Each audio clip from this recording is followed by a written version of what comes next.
Carneiro. Seja bem-vindo, doutor. Ele é urologista do Hospital Albert Einstein. Tudo bem? Doutor, o que são as pedras nos rins? Por que elas se formam?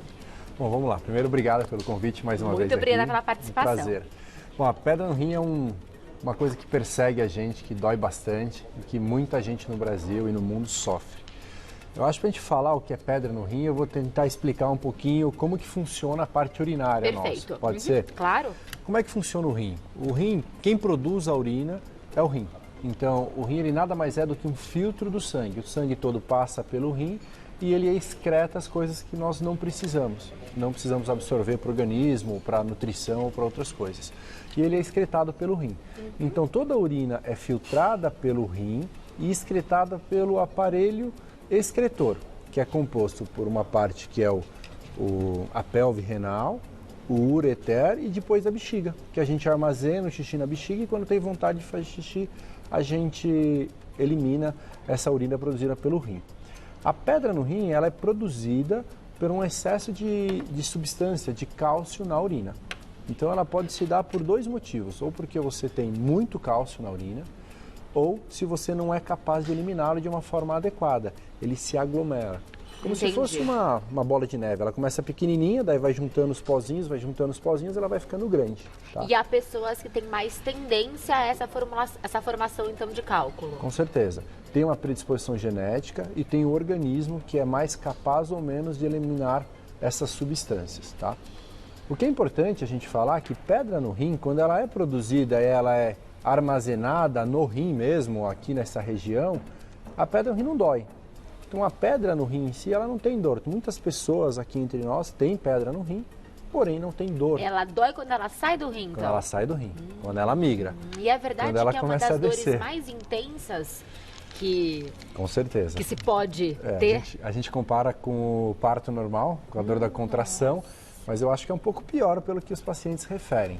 Porque é uma dor que você não tem posição, se você não adianta você se movimentar ou ficar deitado, tem paciente que se joga no chão, é uma dor que não melhora com nada.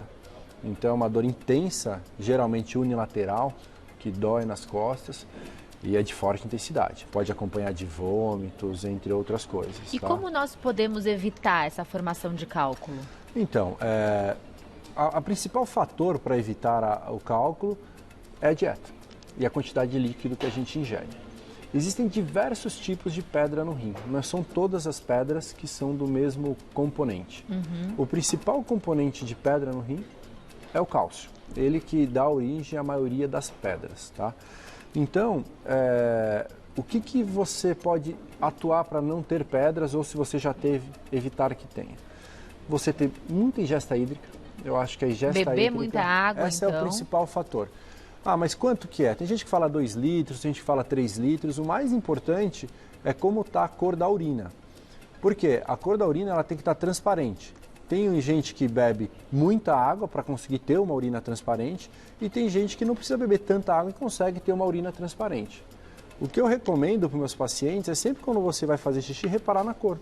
Se a cor estiver meio amarelada, você está precisando tomar mais água. Entendi. Se ele estiver bem clarinho, você está tomando a quantidade de E não vale água. tomar toda a água do dia pela manhã, né? O Não, importante não é adianta. fracionar durante o dia inteiro, porque muitas pessoas falam, não, vou tomar logo 2 litros pela manhã para me livrar da água, mas aí não vale. Daí não adianta. O que a gente tem que manter é a constância do corpo hidratado.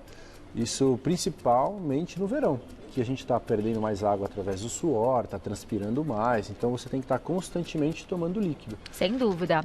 A Márcia te pergunta aqui se o excesso de vitamina D pode produzir o cálculo renal.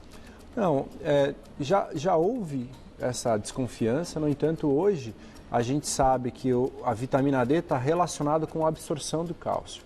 Agora, se a gente absorve cálcio e elimina de uma forma adequada, ela não vai te gerar nenhum problema, tá? Então não é que eu vou recomendar, não tome mais vitamina D porque você vai ter cálculo no rim, isso não é uma verdade, tá? O corpo ele é bastante inteligente, ele é capaz de dar um bloqueio na absorção ou excretar da forma correta. Agora vamos entender o que acontece caso uma pedra se desloque e seja necessário um procedimento. Você trouxe aqui pra gente um equipamento, né, que você utiliza no seu dia a dia para essa extração. Que aparelho é esse? Vamos lá. As pedras, a primeira opção de tratamento do cálculo renal, geralmente... Fico aqui, tá bom? Tá ótimo. Geralmente ela é clínica. A gente não precisa operar a maioria das pedras. Se ela está migrando, sai do rim e está descendo para o ureter, ela tem uma obstrução, essa dilatação que gera a dor no rim, tá? Então essa pedra, a maioria delas, entre 5 e 7 milímetros, ela elimina sozinha. O que a gente precisa fazer é controlar a dor do paciente até que ela saia. E demora para eliminar? Varia de pessoa para pessoa. Eu costumo dizer que o ureter é que nem pé. Tem gente que calça 38, tem gente que calça 44.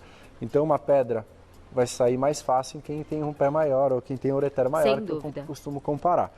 Mas a gente sabe que pedra até 5 milímetros, 90% sai sozinha. Pode demorar um dia, uma semana ou 3 semanas. Ai, ai, Entendeu? que dor. O importante é deixar a dor controlada.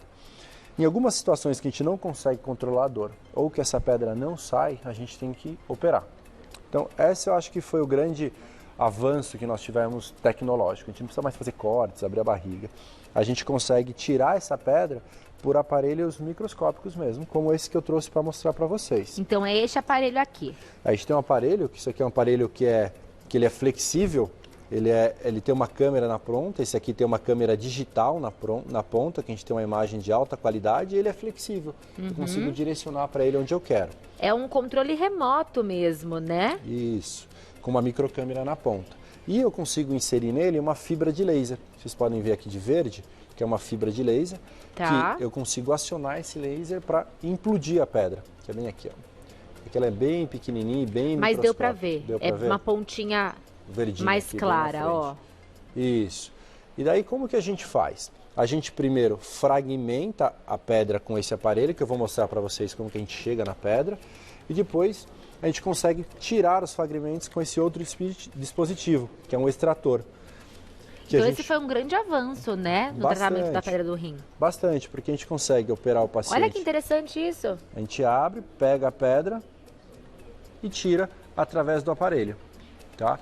Então a gente conseguiu tratar cirurgicamente um paciente de uma forma bastante simples, sem fazer corte. O paciente vai para casa no mesmo dia. E isso você não faz então em todos os casos? É Não. só o último recurso. Último Primeiro recurso. você aguarda numa tentativa do corpo eliminar sozinho então essa pedra. Isso, a gente faz o controle da dor. Existem alguns medicamentos que dilatam o ureter e com isso pode facilitar com que essa pedra saia. Agora, quer ver que eu vou mostrar para vocês como é que funciona? A gente introduz mostre. esse Aqui aparelho. vai aparecer a imagem aqui, né? Isso. Eu vou tirar um pouquinho o laser. Ó. Agora vocês conseguem ver o laser que está lá dentro. Eu vou puxar ele um pouquinho para a gente conseguir ver. Então eu vou introduzindo na bexiga, daí vai no ureter. Esse aqui é o modelo, né? E nós estamos simulando um procedimento real, né? real. Você, quando você faz o procedimento, você tem um monitor como esse Igualzinho. e acompanha dessa forma. Igualzinho. Daí a gente vai introduzindo até chegar ao rim. Aqui, por exemplo, eu cheguei no rim. Eu consigo mexer até eu achar as pedrinhas. Eu vou procurando até eu encontrar. Achei as pedrinhas. Quando eu acho as Olha. pedrinhas, eu introduzo a fibra do laser. Quando a pedrinha é maior, eu já vou introduzir que ela vai chegar aí na frente. Aí ela chegou, vocês viram? Sim. E com ela, quando eu aciono, que aqui não dá para acionar, óbvio, eu não estou com o aparelho de acionar o laser, Tá. eu fragmento essas pedras. Então você quebra, você Quebra. explode as pedras e depois com o outro equipamento você remove do rim. Remove os fragmentos. Depois, Que se tiver tempo, eu posso te mostrar a gente legal! removendo um. Gente, muito legal. O José perguntou aqui, na verdade, desculpa, o Mazindo comentou que ele teve uma pedra que saiu sozinha, mas Certo. que há uma outra. Certo. Há uma tendência dela também sair sozinha ou isso não é uma regra? Não é uma regra. Tem gente que tem uma pedrinha de 0,5 e fica a vida inteira com ela. Uma pedra Tem só que pequena, monitorar. a gente chama. A gente só opera a pedra no rim pequena, sem sintoma nenhum, se é um paciente em grupo de risco. Por exemplo, piloto de avião. Ele não pode correr o risco de ter uma cólica renal sim. no meio de um voo. Então, esse paciente, a gente pode retirar essa pedra dele sem ter sintomas. Mas, de forma geral, pedras lá no rim, quietinha, menor que 7 milímetros, a gente deixa. Deixa lá. A gente vai acompanhando. Tá? E esse procedimento demora em média quanto tempo? Uma hora de procedimento. mais E ou é menos. anestesia local? Geral. Geral. O paciente dorme, tem uma sedação profunda e ele dorme para não ter dor, né, do procedimento. A grande questão desse tratamento, que eu acho que muitos que estão nos escutando já passaram, é o duplo J que a gente deixa depois. O que acontece? Quando a gente manipula ou usa um aparelho dentro do ureter, ele fica inflamado. E tudo que é inflamado fica um edema, um inchaço. E se incha essa parte, ele pode ter dor, porque vai estar obstruído mesmo sem pedra. Então a gente tem que deixar o catéter duplo J nesse paciente para proteger. Um catéter fica então internamente no paciente. É um dreninho. E ele fica por quanto tempo? Ele pode ficar de 10 a 30 dias, varia de cada paciente. E qual que é o papel do catéter? Ele é um catéter que ele vai deixar, eu deixo um pedacinho no rim e a outra extremidade fica na bexiga. E o rim, toda a urina fica drenada sem obstrução. Então daí você não tem risco de ter dor, não tem risco de ter uma infecção no seu rim. Então ele protege o seu rim. E depois a remoção é feita da mesma forma? Daí eu tenho um aparelho mais simples que eu só entro na bexiga e tiro. Daí não precisa nem internar o paciente, tá?